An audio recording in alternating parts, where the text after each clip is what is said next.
Hello बच्चों। आज हम 8वीं क्लास की साइंस की वर्कशीट नंबर 2 के विषय में अध्ययन करेंगे, जिसका टॉपिक है रिप्रोडक्शन। प्यारे बच्चों, रिप्रोडक्शन को हिंदी में जनन कहा जाता है, प्रजनन। प्यारे बच्चों, हम इस संसार में सजीव और निर्जीव सभी से घिरे पड़े हैं, लिविंग एंड नॉन लिविंग।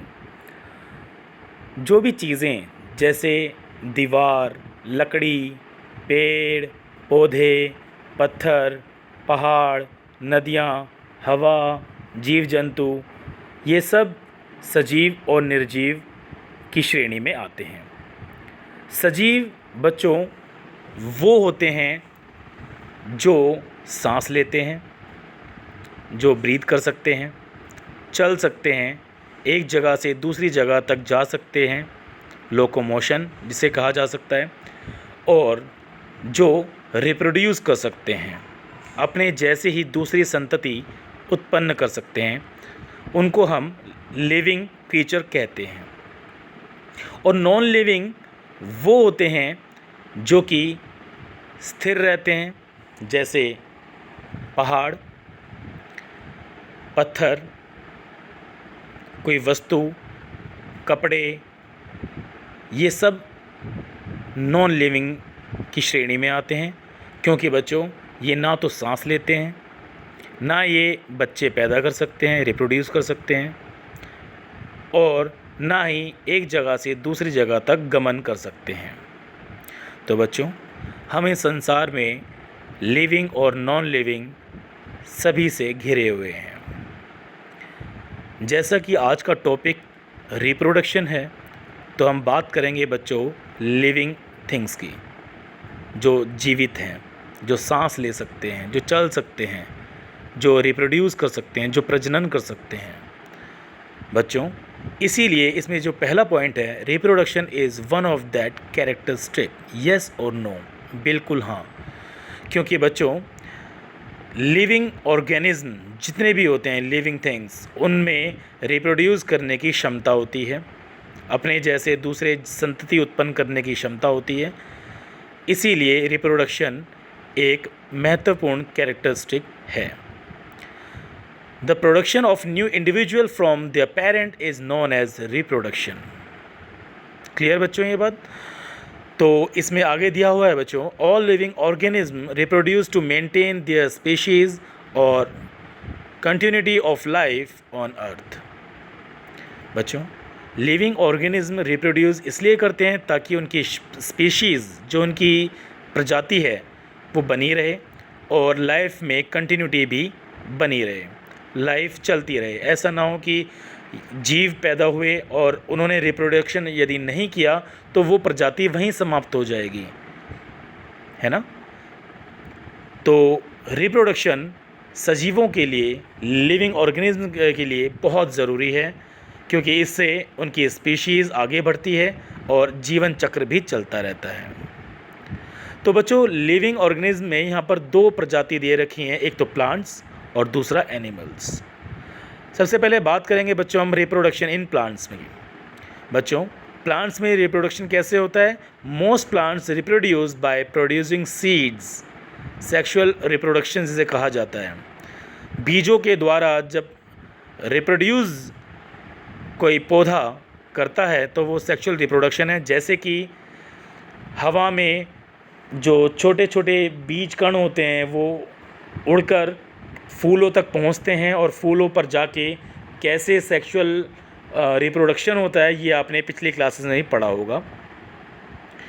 बच्चों, रिप्रोडक्शन दो प्रकार का बताया गया है, सेक्सुअल रिप्रोडक्शन और असेक्सुअल रिप्रोडक्शन। सेक्सुअल रिप्रोडक्शन में यदि हम बात करें प्लांट्स में, तो उसमें ज़रूरत होती है सीड्स की, क्योंकि मैंने इसमें लिखा भी हुआ है बच्चों साफ साफ, most plants reproduce by producing seeds. तो जब बीज उत्पन्न करने की स्थिति होती है तो वो सेक्सुअल रिप्रोडक्शन के थ्रू ही होता है।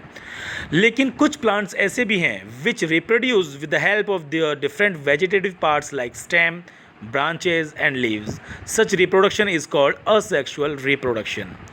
बच्चों जहाँ पर हमें किसी और फैक्टर की ज़रूरत नहीं होती रिप्रोड्यूस करने के लिए, यदि जीवित प्राणी, यदि वो पौधा खुद से ही रिप्रोड्यूस कर सकता है अपने अलग अलग ऑर्गन से, लाइक स्टेम्स, ब्रांचेस और लीव्स के द्वारा, वेजिटेटिव पार्ट्स इनको कहा जाता है क्योंकि इनके द्वारा नए प्लांट्स भी उत्पन्न हो जाते हैं, तो इस प्रकार के रिप्रोडक्शन को कहा गया है बच्चों असेक्सुअल रिप्रोडक्शन।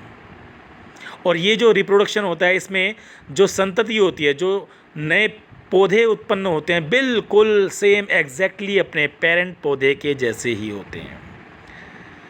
मींस जो जिस पौधे से छोटे पौधे उत्पन्न हुए हैं, जो पैदा हुए हैं छोटे छोटे पौधे असेक्सुअल रिप्रोडक्शन से, जिसमें सिंगल पेरेंट होता है, किसी और फैक्टर की ज़रूरत नहीं होती, वहाँ पर जो छोटे पौधे पैदा हुए हैं, ये पौधे अपने पेरेंट पौधा, जो जिस पौधे से ये पैदा हुए हैं, बिल्कुल उसी पौधे के समान होते हैं, सेम गुण होते हैं, सेम कैरेक्टरिस्टिक्स उनमें पाए जाते हैं।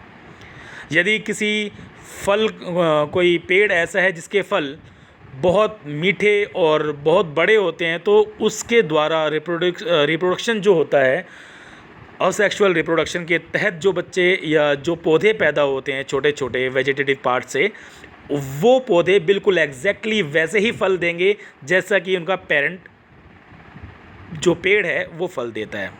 बिल्कुल सेम कैरेक्टरिस्टिक्स, सेम गुण वही मिलेंगे, एग्जैक्टली अपनी कॉपी, कार्बन कॉपी कह सकते हैं बच्चों अपने पेरेंट की, जहाँ पर असेक्सुअल रिप्रोडक्शन होता है।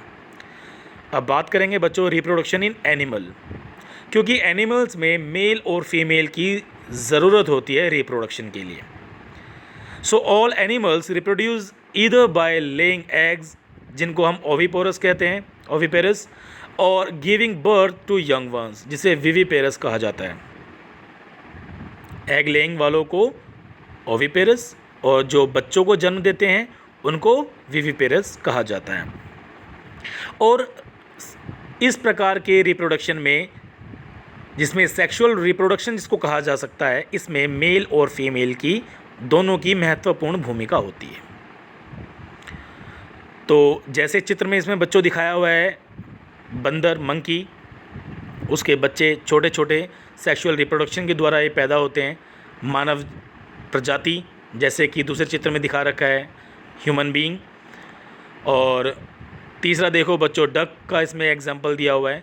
तो ये सब रिप्रोडक्शन इन एनिमल्स के एग्जाम्पल हैं, जिसमें कुछ जानवर अंडे देते हैं जिन्हें ओविपेरस कहा गया है, और कुछ जानवर और मनुष्य बच्चों को जन्म देते हैं जिन्हें विविपेरस कहा गया है। तो बच्चों आज का ये जो टॉपिक इस वर्कशीट के द्वारा आपको बताया गया, उम्मीद करता हूँ कि आपको ये टॉपिक बहुत अच्छे से समझ में आया होगा और आप इसके द्वारा जो एक्सरसाइज आपको दे रखी है इस वर्कशीट में, आप इजीली उस वर्कशीट को कर सकते हो। So thank you very much जो आपने अपना कीमती वक्त इस वीडियो